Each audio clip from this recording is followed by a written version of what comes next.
Hey everyone, it's dating coach Rick Soderbeer, and welcome to another Monday Mastery live at 6.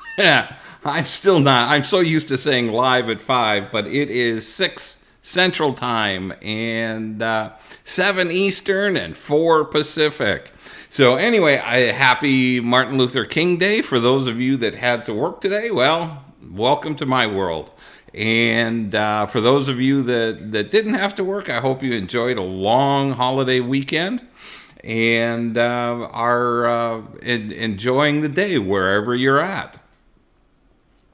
Again, it's Monday and it's January 17th, and you can see by the background I'm in a new location.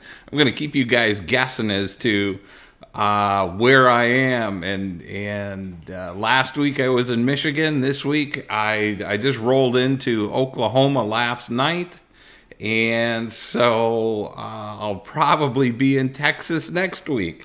So it's a merry-go-round, I guess, between Texas and Oklahoma and Michigan. Hey, Nancy, thanks for joining in. Glad to see you're here.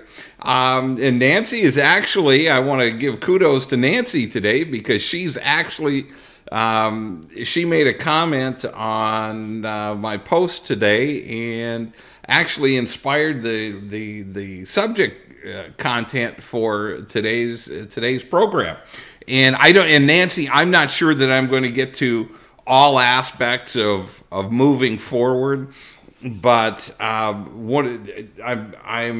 couple of things that I do want to talk about are initiating conversations, because I get so many people asking about how do you start a conversation? How do you meet people?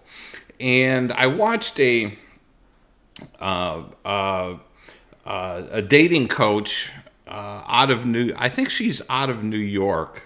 Or maybe she's out of Chicago. I don't know. Anyway, Meetup put on an event, and she spoke, and her emphasis was on how to meet people, and it's very similar to what I've told you, but she used some different terminology and added a few more details that I've not shared, and I want to share some of that information with you.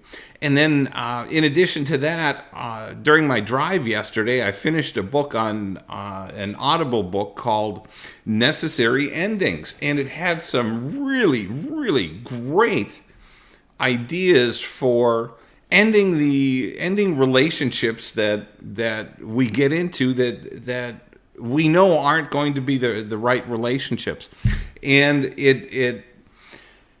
it takes 90% of the pressure off of you rather than having a conversation about breaking up. You give them the option to break up or to end the relationship. You put the ball in their court. So I'll get to that in a little bit here. The first subject, let's go back to the first subject of how do you meet somebody? And it goes back to what I've said so many times. You've got to learn to talk to anyone, anywhere, anytime. And I know for many of you, that puts you way outside your comfort zone. But that's part of how you're going to meet the right person, is by stepping outside of your comfort zone. And just because you start a conversation doesn't mean you're going to get a date, doesn't mean you're going to get a phone number, doesn't mean they're going to ask you out. But it does open you up to some great conversations and some great potential. And that's where all of this begins, is with potential. If you're standing in line with somebody, it's easy to strike up a conversation. Let's say you're standing in line at Starbucks and ordering your favorite half-calf, no soy or whatever, no latte, whatever it is. I don't participate, so I don't know. But when you're standing in line, you can very, very politely ask the gentleman or the woman next to you, or in front of you or behind you, and say, "Hey, have you ever tried this? And it may be their day, their a special that they've got going on, whether it's a pumpkin latte or whatever the flavor of the month is, and you can very easily strike up a conversation that way. Now, it can, that kind of conversation can lead to other questions, and that's part of being able to strike up a conversation is asking questions. Asking the person you're talking to open-ended questions, and it has to be an open-ended question. An open-ended question requires them to give some thought and to give you more than a 1 or 2 word answer. Any question that can be answered with a yes or no is a closed-end question. So you want to avoid asking closed-end questions. The open-ended questions require some thought and a reasoned answer. How is your? It's like talking to your kids. When your kids are come home from school, or when they were little and came home from school. How was your day? Fine. What did you learn today? Nothing. Those are basically closed-ended questions. Where the kids can give you just a one-word answer. When you rephrase that, tell me what you learned today, or tell me what you liked about your day today. And they may say a gym class. Oh, what did you like about gym? What did you do in gym class that you enjoyed? And you draw an answer out. And the same thing, you can do the same thing with somebody standing in line at Starbucks, or when you're at the grocery store looking for a particular item. I had it a couple of years ago. I had just gotten back into town after being in Michigan for several weeks, and I had to pick up a couple of things at the grocery store. And I was in a grocery store in a neighborhood that I didn't normally shop at, and I saw a woman standing or going the opposite direction in the aisle, and I asked her, "Hey, I don't know this store very well. Can you help me find this particular item?" And she said, "I don't know this store well either. Why don't we walk through and help each other find stuff?" And it was a nice conversation, and it did lead to getting a phone number. And part of a big part of being able to ask for someone's phone number, or having them ask you for a phone number, is to develop a sincere connection. And I'm not talking about you becoming romantically involved or feeling this great chemistry. I'm just talking about creating a conversation where you have a sincere connection and say, "Hey, I really enjoyed our conversation. Would you like to continue this at a later date over coffee or cocktails?" And that's how you really step out. And hey, Sheila, thanks for joining in. That's how you step out and out of your comfort zone. And it takes great courage. Don't misunderstand me. To step out of your comfort zone and to strike up a conversation with a complete stranger. But once you get used to it, it becomes a lot of fun. I was at Walmart this afternoon picking up a few things, and it just and she was an older woman. She was, and I don't want to say elderly because I'm almost there, but she came racing around a corner with her husband, and I just looked, and I had to stop dead in my tracks. And she was surprised, and I said, "Crazy woman driver," and she laughed. I laughed, and her husband smirked. And those are the types of things that you can do to start initiating conversations. Break the ice. Break your comfort zone, or start pushing out your comfort zone. Don't be afraid to say things to people. If nothing else, just just out of humor. Hey, Terry, thanks for joining in.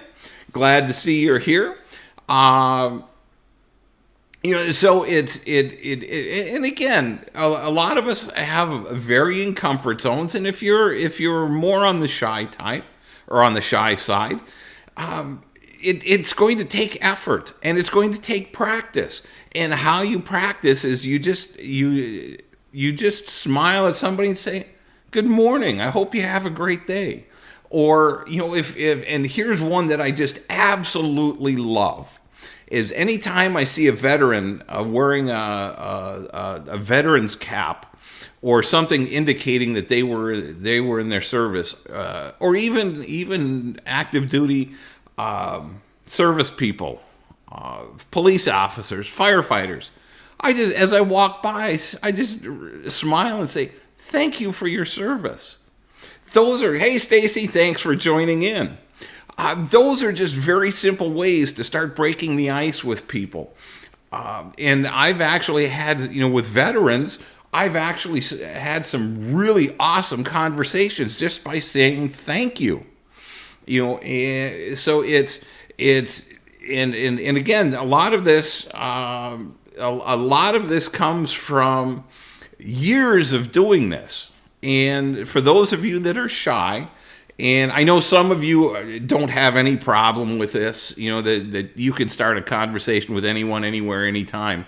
But for those of you that are shy or that do have a problem stepping outside your comfort zone, just open up and just start saying hi or saying something cute. And I guarantee you, hey, Lonnie, thanks for joining in. Glad to see you're here.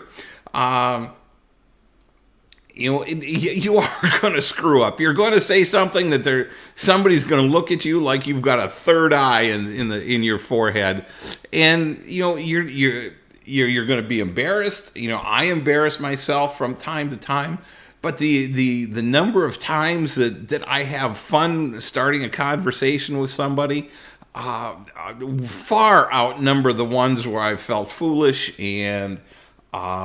Just saying, "Oh my God, what that couldn't have gone more wrong."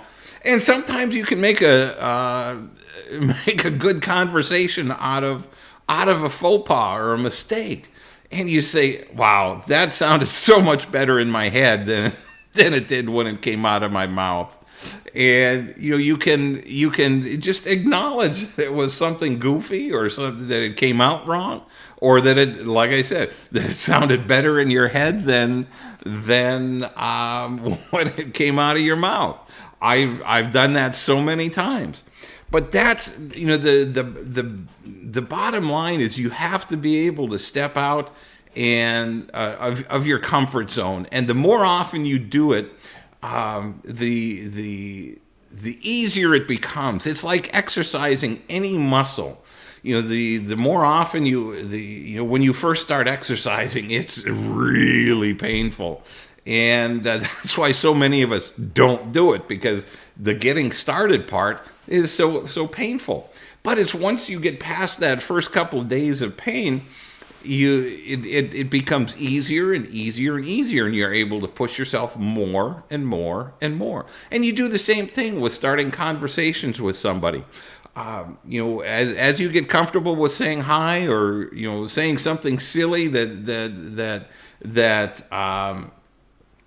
somebody does at the grocery store, or something silly that you've done in the grocery store, and people are there to witness it, and it becomes easier to strike up a conversation or just start talking.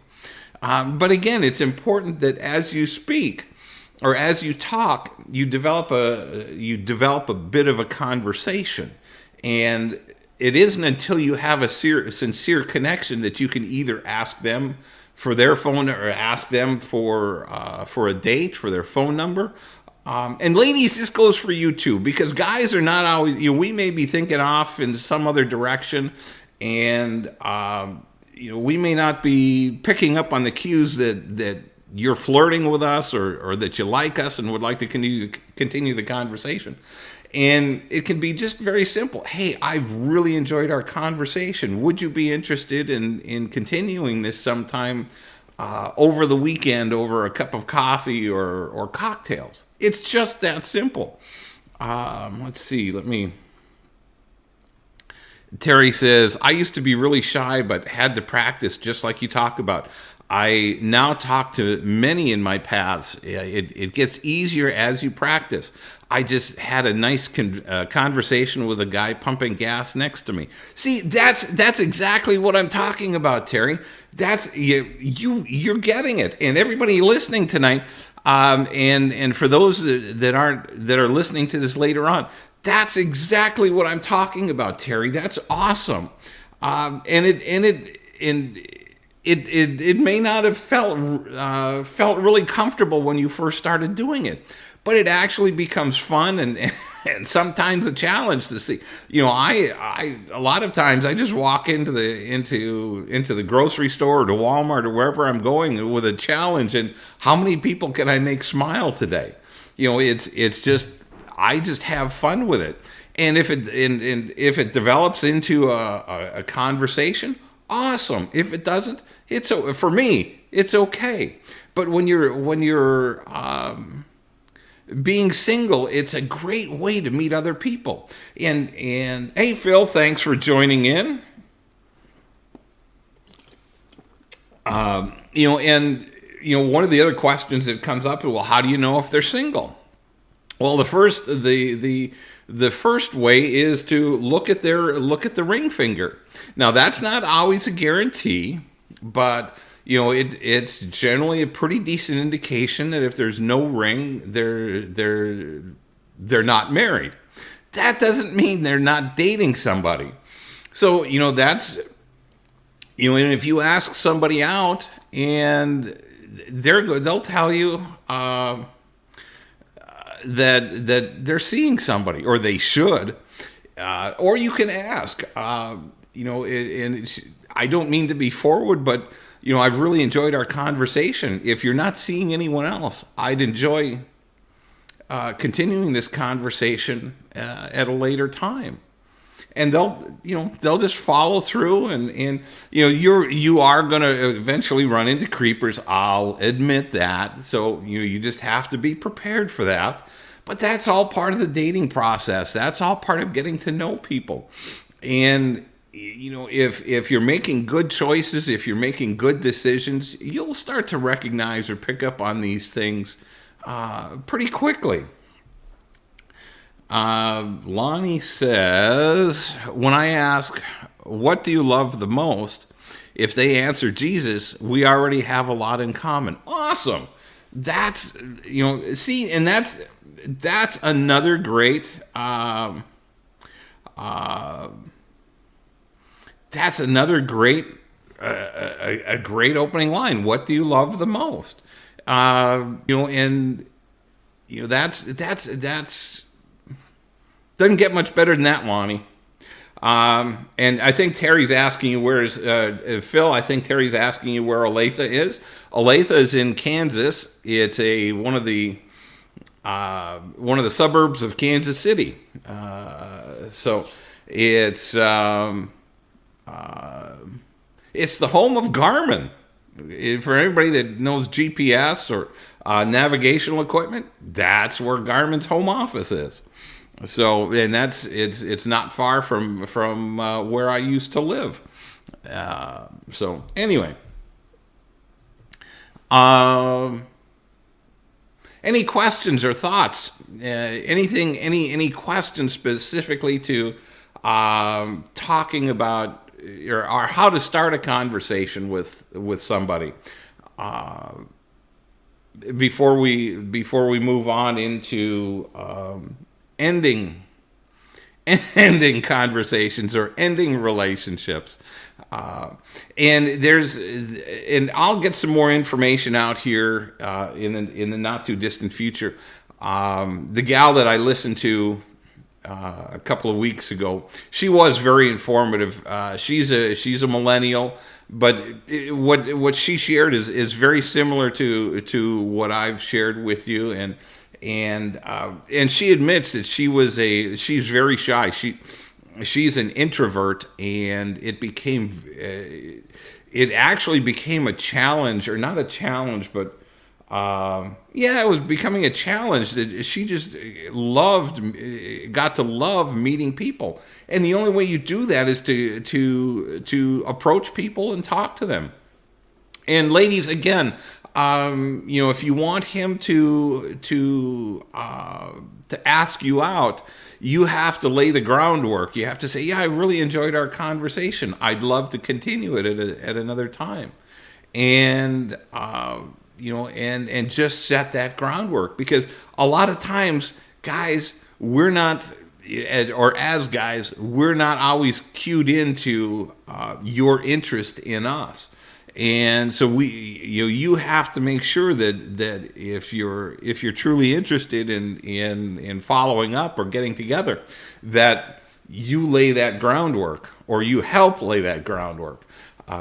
Obviously, if you develop a good, sincere connection and are having a decent conversation, hopefully he will follow up and he'll recognize, yeah, this was neat. And it will progress from there. And Nancy says, have no trouble with conversations, but as for initiating a date, not possible for me. Too old school. I understand that. And Nancy, and when I say you have to lay the groundwork, and I understand a lot of women say he has to ask me out.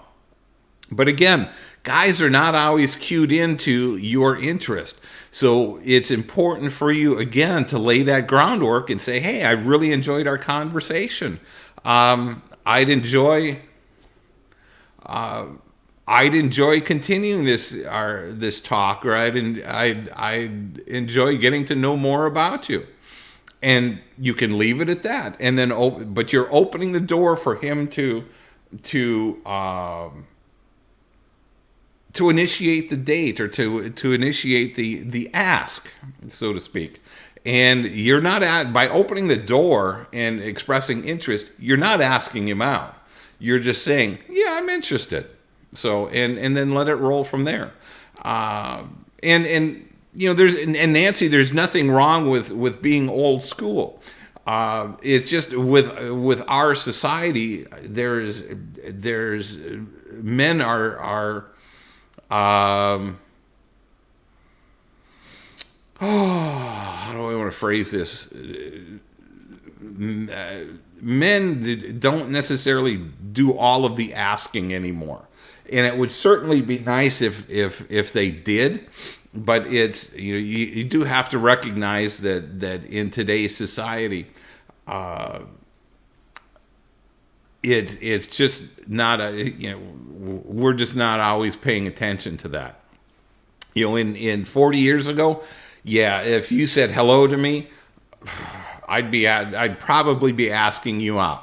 So there's a huge difference in societal norms these days. But I understand. But make sure you give him the opportunity to know that you're interested.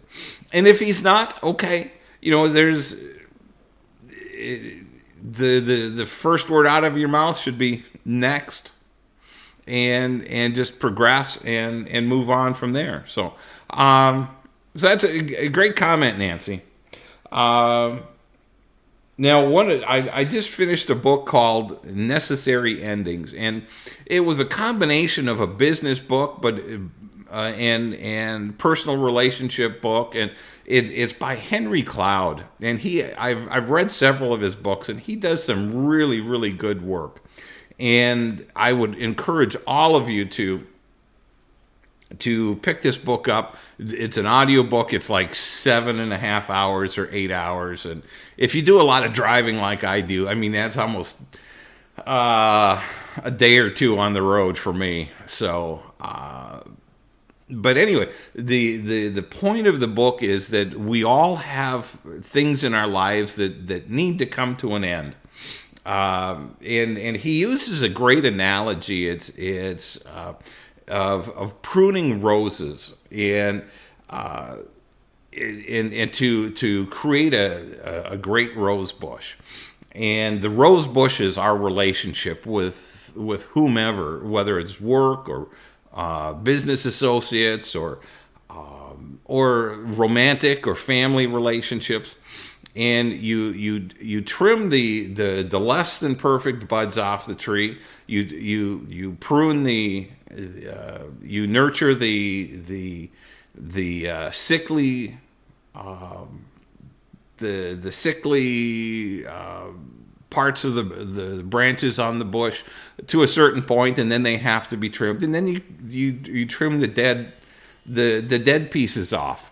And so there's a process for going through and determining which relationships need to come to an end, and which ones you may nurture for a while and in hopes that they'll improve. And then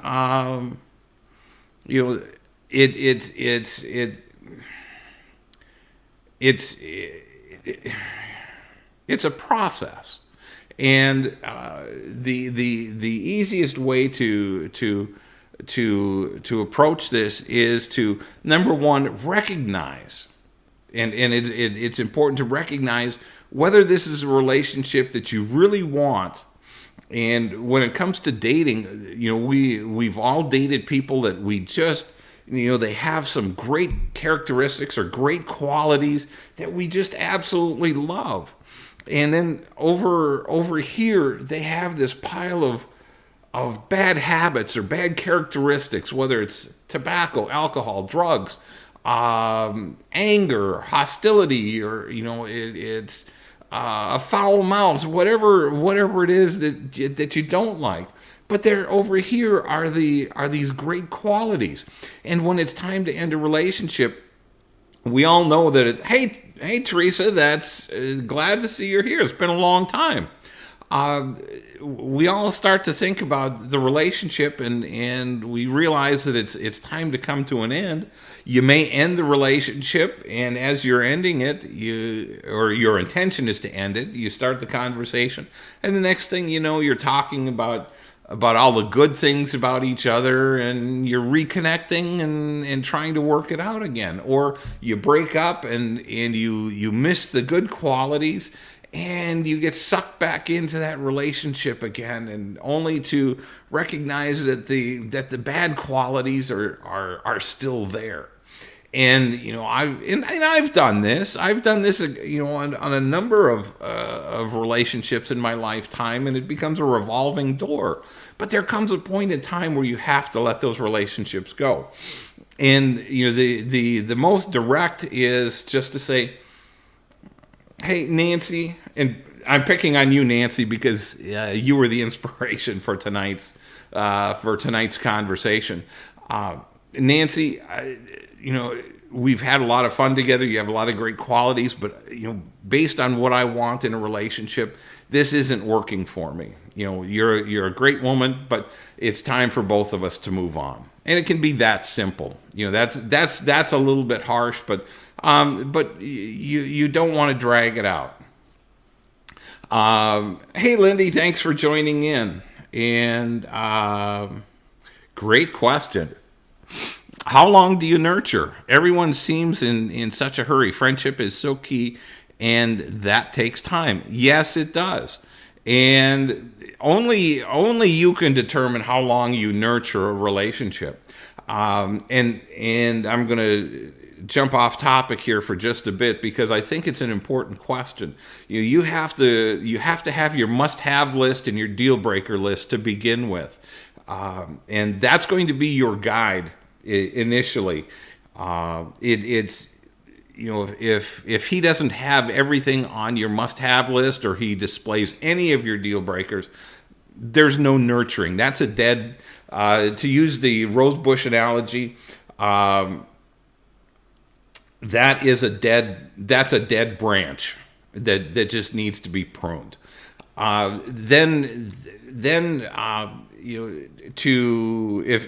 If he has everything on your must-have and your deal-breaker list, then you need to start developing your intellectual connection. You need to have common morals and values. You need to have common interests.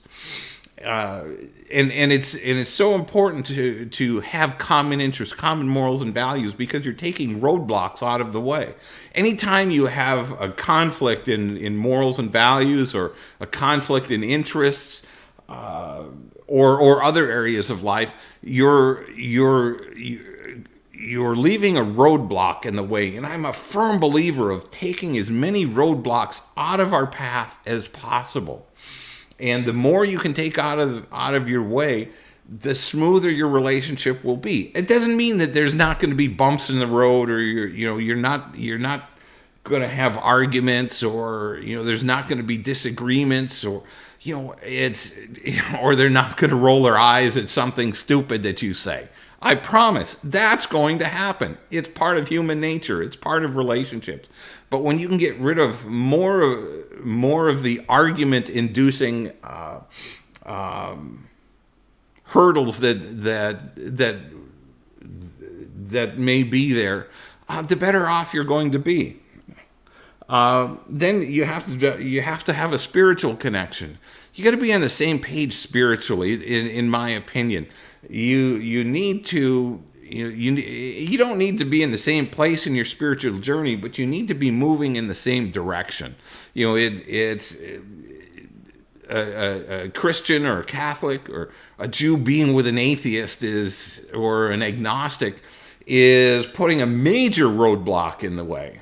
So you want to avoid as many of the roadblocks as possible. And there's an emotional connection that develops, and that takes time. Then there's a physical connection, and the physical connection comes pretty quickly. You either are attracted to someone, or you're not. That's the first connection. The second connection is the physical intimacy, and that one we need to put off as long as possible. Ideally, you put it off to marriage, or until marriage. And the whole idea is that and there's some biology that goes on here, biology. Yeah, I guess it's biology. That the longer you wait to have sex, the stronger your bond becomes. You get to know your partner. Most of you out there, I'm sure, have slept with somebody way too soon, only to wake up a couple of days, couple of weeks, a month later, and recognize, oh man, I shouldn't have done that. There were so many aspects of this person I didn't know that are not a good fit for me. But you've already crossed a line. So the longer you can wait, the stronger you take time to get to know that person. You peel back the layers of the onion, so to speak. And just share this one real quick. Terry says, I did, LOL, mistake. Yeah, absolutely. And that's why it's so important to, and Terry, you're not alone. I've done it. We've all done it. The idea though, is that the longer you wait, the more you get to learn about your partner. And the longer you're together, you peel back the layers, and you start to find the characteristics that you really don't like, or that may be deal breakers for you. You're not, just because you have a list of deal breakers and they don't have any, they're not showing any red flags in the first 30 days or so, doesn't mean that they are going to be an extraordinary match for you or an extraordinary relationship. It takes time to dig down, and because there are going to be things, life events that happen that may cause you to, or may cause them to react in a certain way that that's not what I'm signing up for.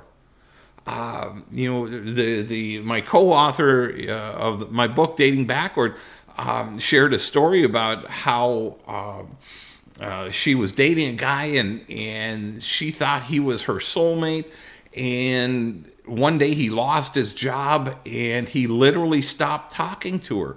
because his identity came from his job, and when he no longer had his job, he felt inferior and didn't feel like he was anybody. And rather than talking to her about it and letting her in and sharing what he was feeling and what he was going through, he just shut her out. And after about 2 weeks, she just said, "I'm done. I'm out." And it's there are going to be life events that happen that you have no idea that how somebody's going to react.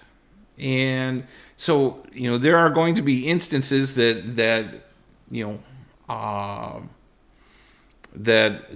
will pop up, and if you're sleeping with them, it makes it just that much harder to step away.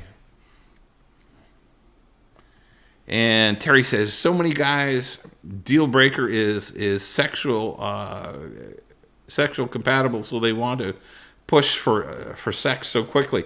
And Terry, I've had women say that too. I've had women tell me that they would never get married without sleeping with a guy first, because they want to make sure everything works. And I understand that, but I also go back to the fact that as a Christian, I believe that God's going to put us together with the right person, and that all the things that we need are going to be there. It's going to be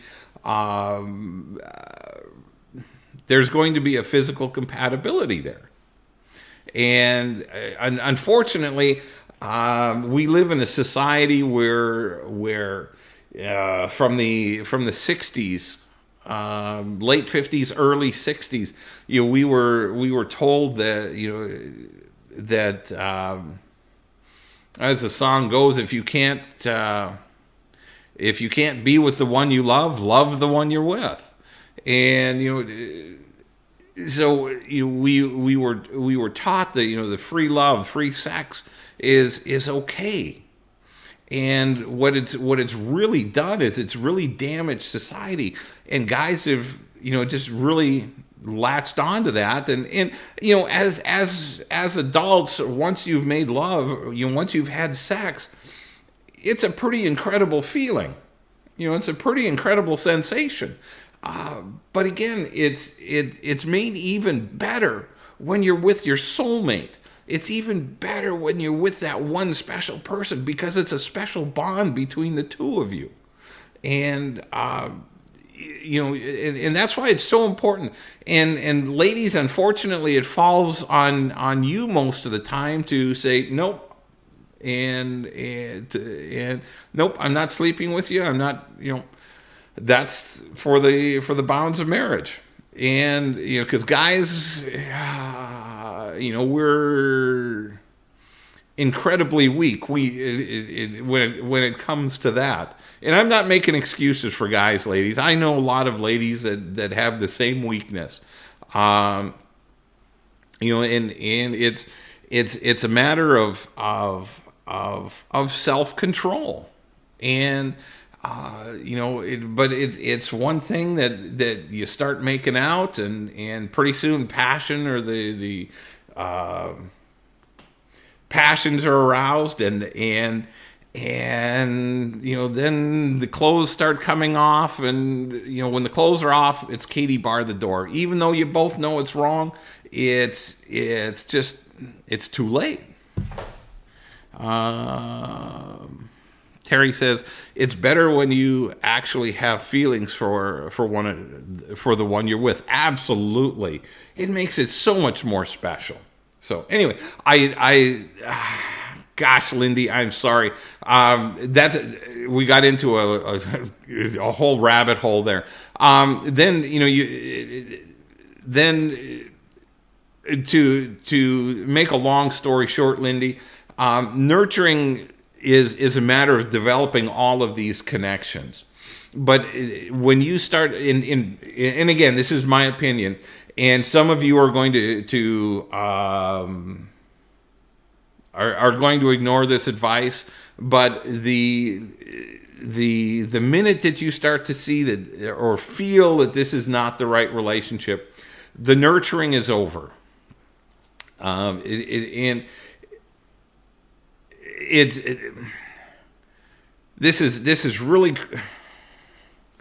Oh, not this. Hang on one second, folks. I've got some Russian hacker in here. Let's see what we can block user. Okay. So anyway, sorry about that. And every once in a while we get a hacker or somebody from Russia, or that tries to invade a live event. I forgot where I was going with that. But anyway, Lindy, as soon as you start to see or start to feel that this is not a relationship that has a potential for long term, it's time to walk away. It's just, and that leads me right into the conversation, or what a great way to end that relationship. If you've been nurturing it for a while and it's not working, you just go to the guy and and because I'm talking to Lindy, it's a guy, but guys, if you're talking to a woman, it's the same thing. And what happens, all you have to do is say, Lindy, what I've been thinking about our relationship, and what I want in a woman is someone that's going to that's going to be spiritually strong, somebody that's going to be encouraging to me, somebody that's going to be stable financially, and whatever your things are, you just list these things. And right now, Lindy, that's not you, but I would love it to be you. So what I want you to do is decide if you want me in your life, and what you're going to do to be the person that I need you to be. And just so I'll let you think about it, you let me know. And that's about as simple as it gets to say, it's on you. What do you want? Do you want to be with me? Then this is what I need.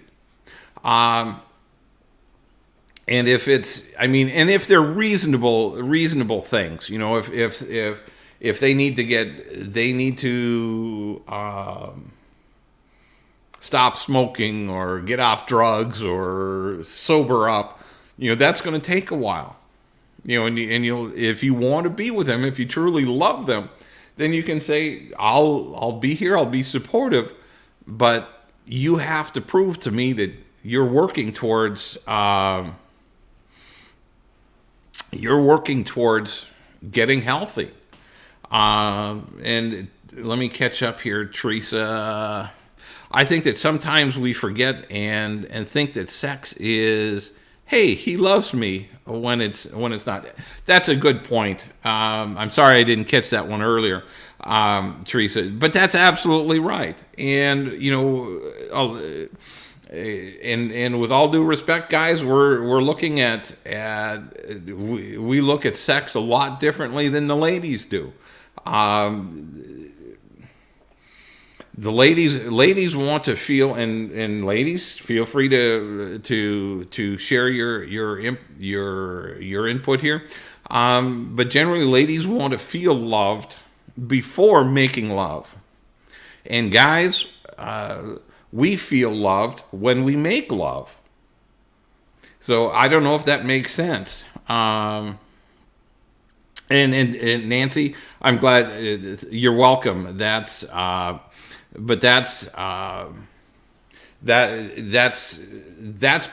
the easiest. And I'm bouncing between subjects here, so I apologize. And Nancy was responding to how to walk away from a relationship or a toxic relationship. Let me jump and get caught up here. Terry says, if you're confused about where the relationship is going, you can ask, what do you need from me? That's another great question. Or you can use that question to enhance the relationship. If you're in a fairly decent relationship and you think this and you're confident that it has a long-term impact, but it could be better, you could ask, what can I do to make this relationship better for you? That's a great commentary. I love that. And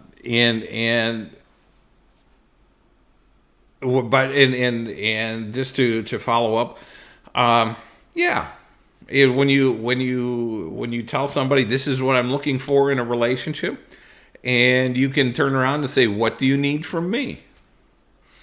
And if your answers are compatible, great. If they're not, if he says, in your case, Terry, if he says he needs or wants something in the relationship that you're not able to provide, then you have an answer right there that said, no, I'm out. I'm sorry, I'm not that girl, or I'm not that woman. So it's there are a lot of opportunities there and there's a lot of opportunities to take that dreaded conversation off your shoulders.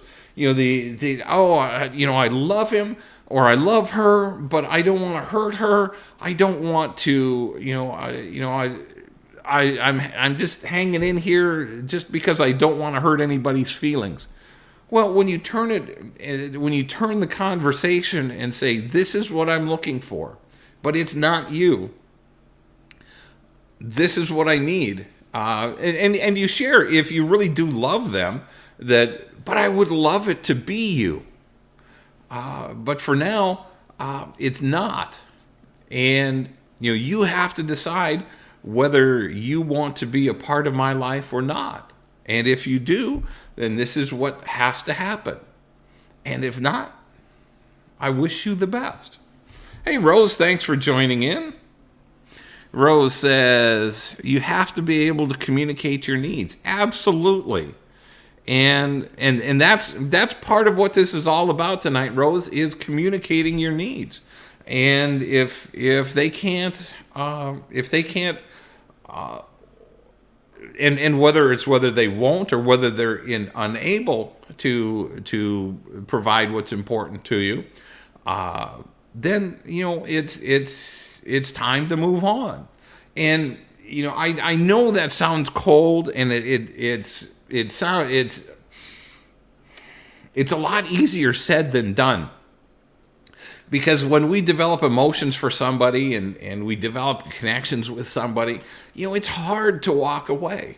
It's hard to leave that relationship behind. There's a hole. You've developed a relationship with someone. You talk to them every day, or for the most part, depending on your relationship. If you're local, you may see them every day.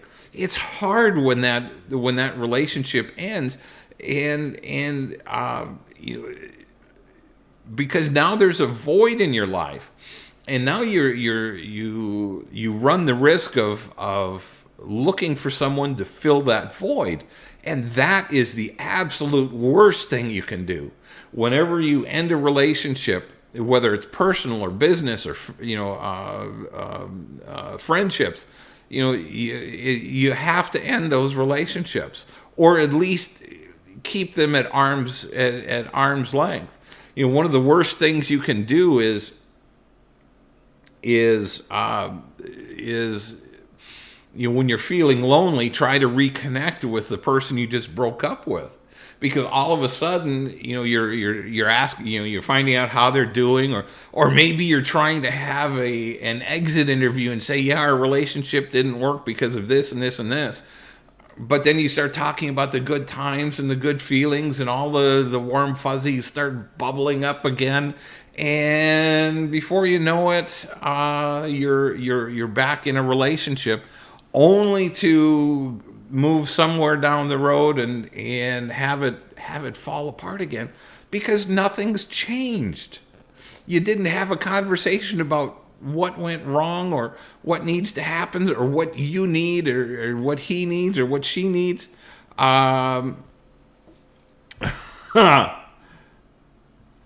Nancy says, whoops, guilty.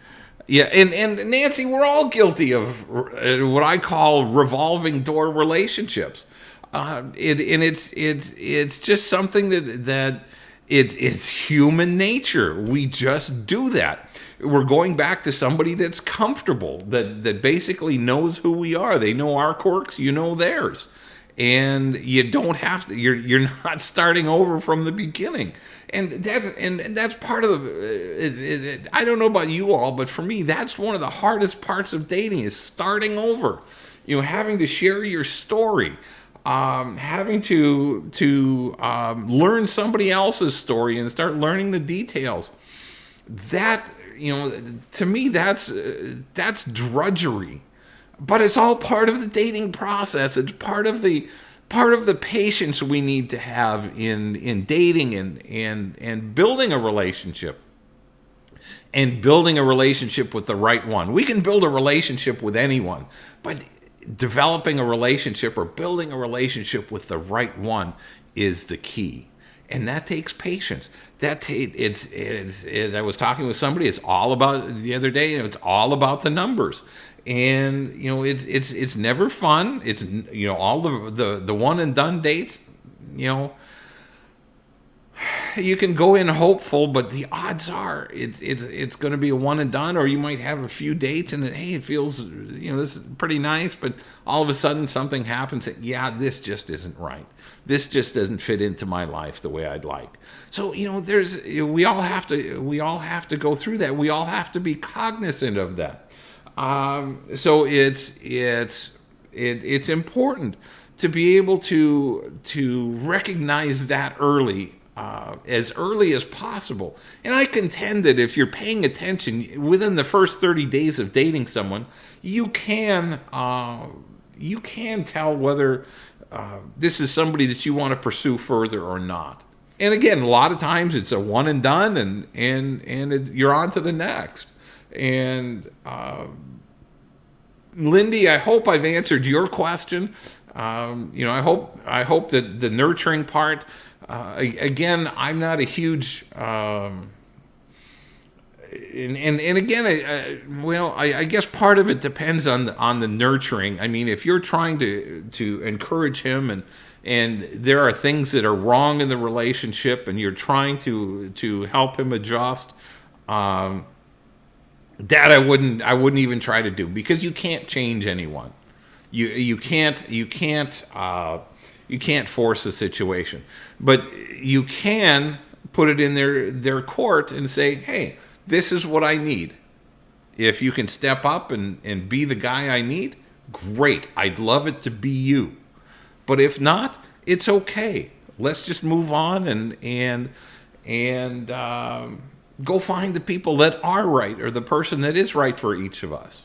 So anyway, Nancy, thank you for the input earlier today to prompt this conversation. I've been mulling it around, but it wasn't clear until you brought it to my attention. And Nancy says, hindsight being 2020, would be better to break out early on. Don't let it string along. Absolutely. And that's my whole point, is stop stringing these things along. We only have a finite time left in our lives. I'm 64. I'm almost 65 years old. I've got 20, maybe 25 years left. I'm on the downhill slide. So I want to make sure that, and I'm hoping that you are all on board with this, that it's better to take extra time in searching for your soulmate and spending that doing that due diligence up front, and being able to spend the rest of your years with that one special person, as opposed to being in a mediocre relationship that's less than satisfying for the rest of your life. I hope you guys are all on board with that thought process. But Nancy, thank you for the input today that caused this conversation. I think it was a great, I had a good time talking about it. I hope you all enjoyed it. I hope it was helpful for you. I hope there was some input there, or some some words of wisdom that you all can walk away and use going forward. And if you have problems, working with this, just shoot me a note and we can have a conversation about it. Then the other thing if you can shoot me a direct message, a personal message. One of the things that I'm toying with. You're very welcome, Nancy. Nancy says, great points today. Thanks. You're very welcome. I appreciate that, Nancy. One of the things that I'm toying with is starting a group that it would be a closed group that would be, I guess for lack of better terms, an accountability group. Not only would you get coaching, but you'd have accountability. You'd have the voices of and thoughts of the other people of the group, and there would be a fee involved, a monthly fee, and we'd meet a couple of times. I'm just roughing this out right now. So if any of you have any ideas or have any interest, drop me a note and share that with me. And as I develop it, I'll let you all know more going forward. But I'm running that through my head and how to provide a great service for you all, and an accountability group that would help keep you all focused and moving in the right direction for you. Terry says, I'm your age, Rick, and I give myself till I'm 85 to find a man. Then I'm just getting a dog. Awesome. I love that. I love that. Yeah, I'm with you. I'm absolutely with you. That's awesome, Terry. Anyway, thanks for joining in. Thanks for being here today, and for those of you watching after the recording, I hope this was beneficial for you also.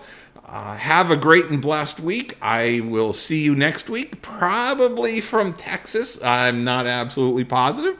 I'll keep it a surprise because I don't know right now. But I love you. Thank you all for being here, and thank you all for the input. Again, send me some feedback on what you think about a closed group, and it would be. I don't know that how many we would have, if there would be a limit on the number of people, but it would probably be a Zoom meeting where we talk and can maybe even put people on a hot seat and answer questions and say, okay, what's going on? How's your relationship going? Just some ideas that I'm tossing around. So let me know what you think. Hey, Randy, thanks for joining in. Teresa, thank you for being here. Randy says rodeo going on now. Okay, not quite sure, but awesome. Anyway, have a great and blessed week. I'll see you next week, and same place, same time, and let